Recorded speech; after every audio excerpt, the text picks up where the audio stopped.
Il y a quelques jours, une nouvelle affaire de trucage des matchs a été découverte. Cette fois-ci, il s'agit d'un match de handball auquel participait Montpellier. Qu'est-ce qui pourra faire le Conseil de l'Europe contre cette fraude sportive?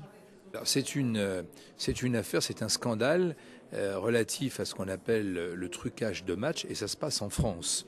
Donc il était évident que le président français de l'Assemblée parlementaire du Conseil de l'Europe devait réagir immédiatement. C'est ce que j'ai fait. C'est ce que j'ai fait parce que même si ça se passe en France, je ne peux pas fermer les yeux. Au contraire, mon rôle est de dénoncer ce genre de procédés qui sont tout à fait scandaleux. Alors c'est scandaleux pourquoi? Parce que bien sûr, il y a c'est un problème d'argent au départ, puisque ce sont des paris qui sont faits sur un certain nombre de matchs.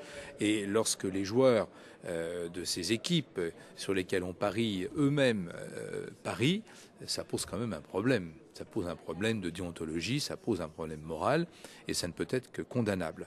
Donc le Conseil de l'Europe et son Assemblée parlementaire ont, il y a quelques mois maintenant, c'était lors de la précédente session, je crois, discuté de ce problème récurrent du trucage des matchs. C'est un rapport très complet qui a été fait avec le vote d'une résolution, et il est donc demandé dans cette résolution que des mesures soient prises, à savoir une nouvelle convention qui pourrait être étudiée, qui pourrait être rédigée, qui pourrait être signée entre les pays membres du Conseil de l'Europe pour établir une nouvelle règle du jeu, c'est le cas de le dire, puisqu'il s'agit de sport, de manière à éviter ce type de débordement, de manière à éviter ce type de trafic qui ne peuvent être que condamnés et qui salissent l'image du sport, qui salissent l'éthique du sport tel que nous la concevons aujourd'hui, et qui mettent aussi en difficulté des sportifs d'une manière tout à fait ridicule.